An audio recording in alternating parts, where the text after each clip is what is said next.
Some demand a kind of intellectual surety. They want their faith to make sense intellectually. Some want to feel their religion. They want it to be more emotional. Some desire a deeper understanding of the world by withdrawing from it, to sort of negate that which is around us, to enter into serious times of simply meditation, silence. And others believe that if our faith is not active in social reform, then we're simply wasting our time. That it's one thing to say love your neighbor, but it's a whole other thing when you do nothing to tear down the very structures which keep our neighbors impoverished, keep our neighbors separate.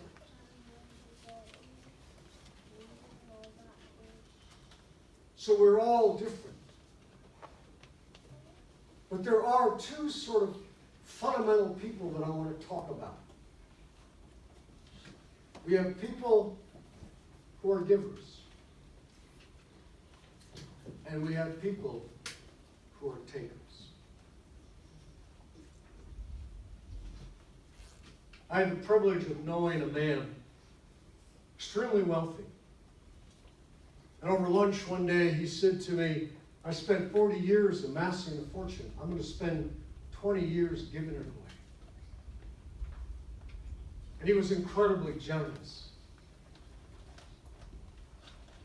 He bought an old elementary school that was ready to be closed down, turned it into a children's museum, and then built the city a brand new elementary school.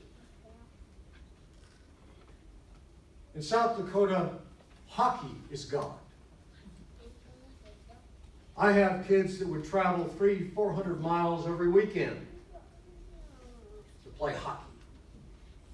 When I lived in Texas, it was football. I know that's hard to believe.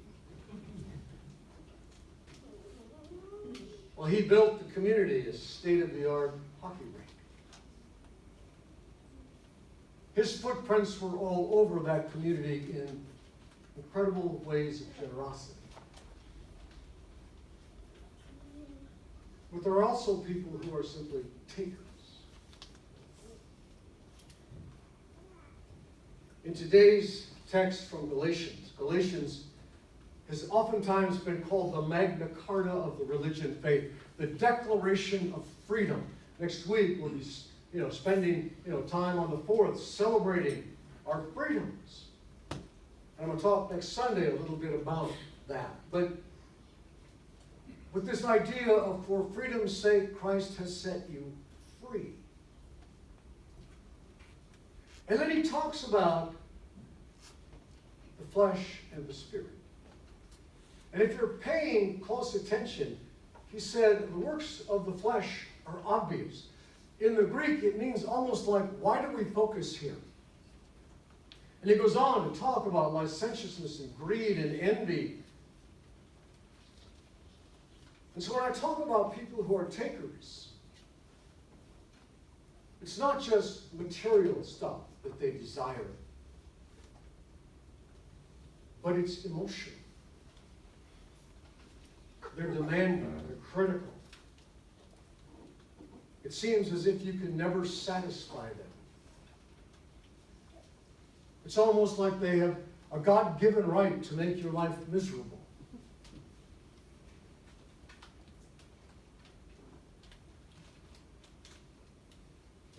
Last year I talked about cookie people. You know, cookie people? The people that just make you feel good. Well, there's another term that I use for that. It's called gatekeeper. Now, the gatekeeper isn't there to keep you out. The gatekeeper is there to open doors for you, that you may fulfill your divine destiny. And each and every one of us has had someone in our life who fulfilled that role of gatekeeper. If we go back to the Old Testament, to Joseph. Joseph, betrayed by his brothers, sold into slavery, ends up in prison. If anyone had the right to be angry, resentful, it was Joseph.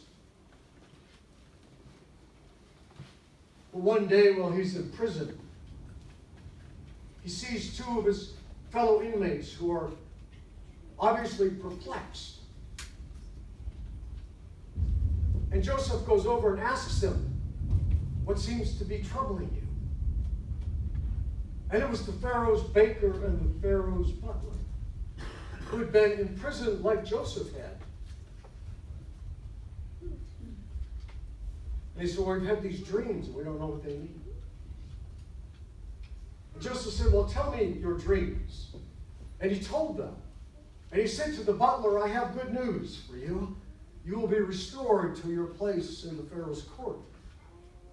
The fate of the baker was not quite as good. And sure enough, a couple of days later, the butler is restored. And for 2 more years, Joseph would be in prison. Until one day the Pharaoh has a dream. And the butler, remembering Joseph, says, wait, I know someone who can help us. So they summons Joseph, and he ends up being sort of the Secretary of Agriculture. He saves Egypt from famine. You see, Joseph was a gatekeeper. He opened the door for the butler. And the butler turned around and returned the gift to him by opening the door for Joseph. That's what gatekeepers do, is they open the door for others. That's what Paul is talking about in this beautiful little short book called Galatians. That it's in patience and kindness and gentleness and forbearance that we become the gatekeeper for others. That we are able to open up that door for others. That they may fulfill their divine destiny.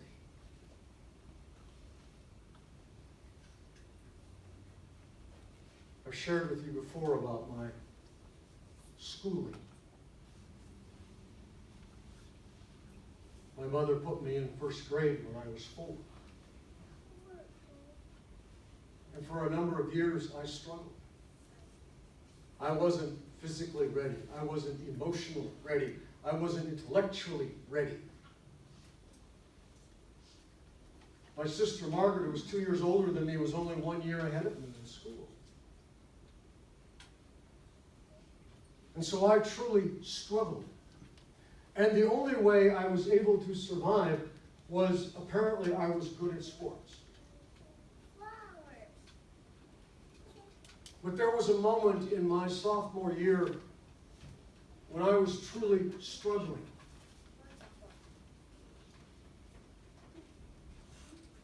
And there was one teacher, Jim Bjorkman, who was also my wrestling coach. When I told him I wanted to quit, Jim could have gone after me. He could have criticized me. He could have, lambasted me. He could have called me a loser. But he never did. Because he saw something in me I didn't see in myself. He opened a new door for me.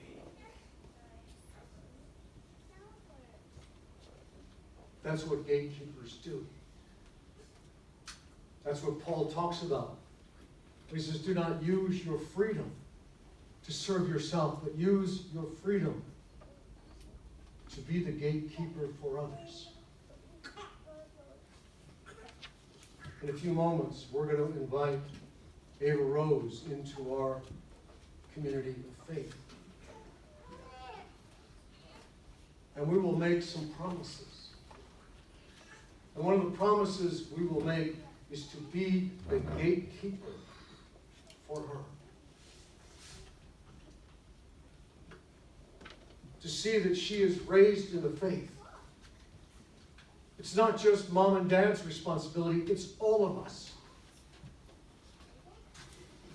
To use those marvelous gifts of the Spirit of gentleness and kindness, of forbearance, patience, to continue to open those doors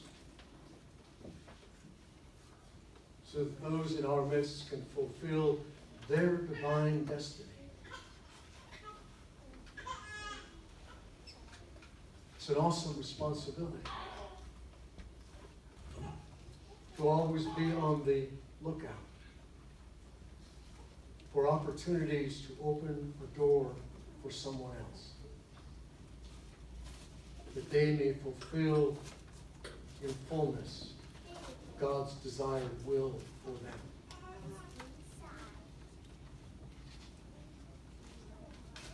Let us pray. Almighty and ever-living God, may we be your gatekeeper. To be on the lookout for those struggling, those hurting, those confused, those who are lost. And in gentleness and in kindness and in patience, may we be the ones to open the doors for them. This we ask in the name of your Son, Jesus Christ. Amen. Let us now sing a baptismal hymn.